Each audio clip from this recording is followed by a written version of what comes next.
What's up? In this video, I want to share with you an excerpt from a free training that we did all about 5 steps to make your business competitive proof. It's an awesome training. If you haven't had the opportunity to check that out yet, I'm going to include a link down below in the description. Let's dive right on into the first step, which is to not compete on easily replaceable components. If you're someone who runs a coaching business or runs a marketing agency, you know what it's like to have those sharks of competitors right at your tail, ready to take your lunch. So today what we want to talk about is how to create a business that can weather the storms of any recession, like an economic recession, a market crash, a global downturn, why this is the #1 best time in history to create an online business and how to do it the right way, and the fastest way to build high value skills and eat your competitors for lunch, used with caution. So before we begin, let me ask you a question. Do you ever wonder why the top 2% of businesses are able to get the majority of customers, have those massive profit margins, and achieve long-lasting success?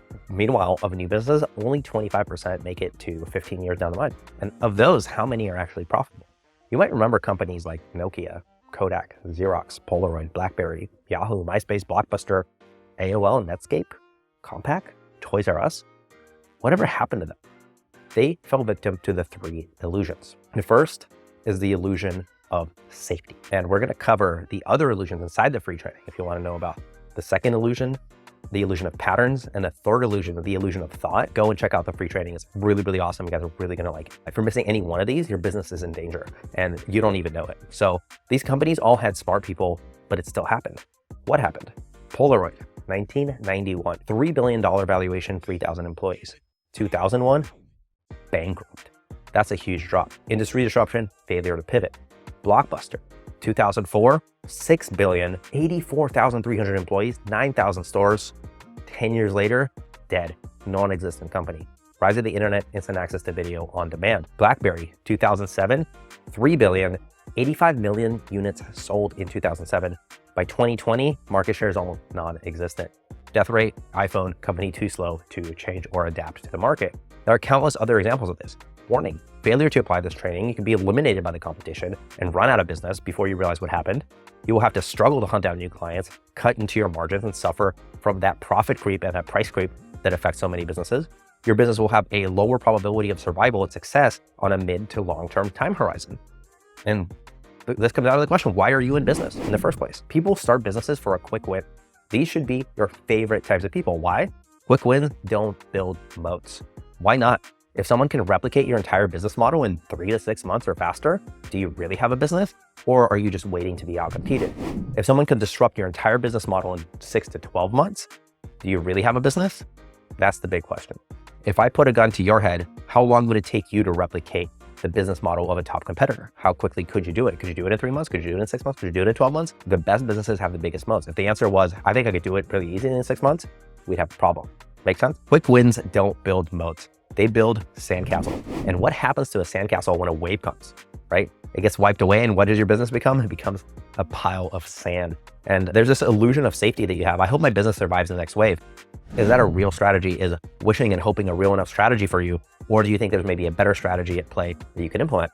Are you competing on components that can be replicated in 3 to 6 months? Or do you have real resilience within your business model? Your business should be like a castle and it should be unassailable. So let me ask you, how do you build a real moat around your business? Well, building the moat, take a look at this. You see this tiny neurotransmitter?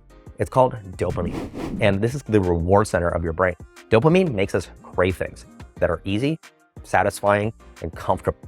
We are psychologically hardwired to avoid the hard stuff. People are inherently lazy. So you should use that to your advantage. If it's easy, well, copy paste someone else's offer or product. Result, lawsuit, right? Hard, develop a compelling product that resonates deeply with an audience. Result, raving fans who are excited to share your product with other people that can also get a good written result. Easy, mediocre product, mediocre customer experience. People don't really care about their business. Mediocre sales. It was hard building a deep funnel optimized for conversion and optimized for relationship building. Result, consistent sales, strong lifetime value. Easy, start a business to chase the cash. Result, lack of focus, stress, frustration. When the money doesn't come in, people get demotivated. The harder thing, focus on mission, vision, and means of production. The result, a strong, profitable, sustainable business. And doing what feels good, not what's best for the business, is obviously the easy thing to do. The result, your systems never get built failure to scale. The entire business is dependent on founder psychology or the emotional whims or relationships between executives who might be at odds. And instead, what you can do is focus on the long-term business goals, not to short-term quick win. And the end result is a scalable model, predictable revenue and cash flow, and resilience to competition. So you get it. Do what others won't so you can have what others don't have, which is a moat around your business. And that's financial prosperity, that's freedom of time, that's unrestricted action to do the things that you want to do within the confines of your life. But again, this little guy, dopamine, it will prevent you from doing it. The first step to understanding is the definition. So we have these 6 components that are the fundamental force behind every successful business.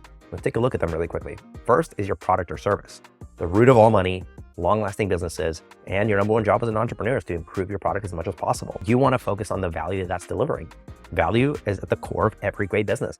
Think about an iPhone. You love the idea that you can open it out of the box, it works right away, and it's going to keep working until the next release comes out, and it works fantastic, and it makes you feel like you have status. Right? The best way to deliver amazing value is to create amazing products. This is why product quality is king. Your number one job as an entrepreneur is to create amazing products. How do you create amazing products? Think checkers versus chess. The key difference is checkers players are cash hungry. How can I get rich quick? It doesn't really matter what the product is. Versus customer focused is how can I give more value? How can I create that end outcome? Short-term thinking, desperate decision-making, scarcity-based decision-making. Oh, I have to close $3,000. I better do it fast. I'll sell anything it takes. Long-term thinking, thoughtful decision-making, precise customer journeys that actually help your people achieve those end outcomes. Easy to replicate offers, generic, scammy, not particularly interesting. Hard to replicate offers, unique, coordinated, deep, and essential tips to create a great product. Kill perfectionism, falling in love with a specific idea. Gather data, look at patterns, and study the customers carefully. When first starting, simplicity and iterative action is key. Don't get too caught up in the details or lost in the weeds. Simply take the action to get yourself that momentum, to get that feedback. Listen to that customer feedback and understand that the macro defines the micro. The macro strategy and the macro goal that you have is going to define the steps that you take and your ability to actually meet those goals. So that's the first component, amazing products. So the second component is deep funnels, because if you can't take those juicy lemons that are your customers and squeeze them through your funnels, you can't turn them into lemonade. You can't get them that lemonade. You can't add any sugar in their life if you don't have the proper thought through your deep funnel. And here's what I mean. A deep funnel versus a shallow funnel. A shallow funnel just focuses on that initial conversion, getting the sale, and then selling them more stuff. A deep funnel, again, since we're talking about not competing on easily replaceable components, you know what's not easy to replicate? An ascension process and a follow-up process that builds a real relationship between that moment of transaction and the customer's future journey, right? What is the conversation between the customer and your brand like? And do they feel drawn closer to your brand or further away from your brand as a result of that conversation? And the way that you do that is through a deep funnel. Again, very, very difficult to replicate somebody's follow-up process, ascension process, relationship building process, because a lot of that is internal SOPs that are specific to that business, is specific to that customer. And if you're coming in trying to compete with them in that niche and they have those SOPs, but you don't know how to build that relationship, they're going to trust them more, they're not going to trust you. And that is a real moat around your business. Now, the third component is really interesting. What's the most important asset of your business? Cash, goods, followers, brand, stock, office, tools, credit, software, contracts, partners, IP. Those are all important. But the one component that defines everything, every single action in your business, the difference between failure and success, the driving engine of upward momentum, and the center for strategy, tactics, and execution is your culture. Building a great culture is key. Is your team excited to be part of the vision? Does your team reinforce and strengthen the mission? Is the culture self-sustaining for upward momentum? Defining that culture is critical if you want to have a moat around your business. Because when competitors come in and try and take your lunch, your people are going to stand up for you. Because after all, you can't do everything yourself. Accounting, marketing, sales, copywriting, product development, content creation, social media, support, website building, all at the same time, all yourself? No, there's no way, right? You're going to need people, and to have people, you're going to need a strong culture. Because the stronger your culture, the higher the probability is that all of your people are going to be rowing in the same direction. That's what you want. You want to keep your team rowing in the same direction to get that velocity, because a team that rows in the same direction will pick up speed. The fourth component, this I call the fourth element. This is the outer layer. And this outer layer is customer facing, right? When you have a business, you have a customer facing side. What do you post on socials? What people see first? Your website. What defines your brand on the outside? That's your business perception, is that outer layer. That outer layer that faces towards your people. And then there's the second layer, which defines the perception. It's the operational layer. It outlines the tactics and execution, and it's the focus of the output. So think of this as business actions or operations. The third layer is even deeper, and that's your core principles. Principles are what allow you to live a life consistent with those values. Principles connect your values to your actions. Ray Dalio, how the company behaves, the input for the output. Again, these are your business values. And at the very core is where I call the fourth element. This is the fourth layer. And this is so often overlooked. This is the core of performance. This is the gravitational force. This is the point of direction. This is your vision as a founder that defines the entire culture across the board. And the reason why this is so important is because of something that I call vector theory. See, physics is the science that studies matter. It's motion, behavior through space and time, and the related entities of energy and force.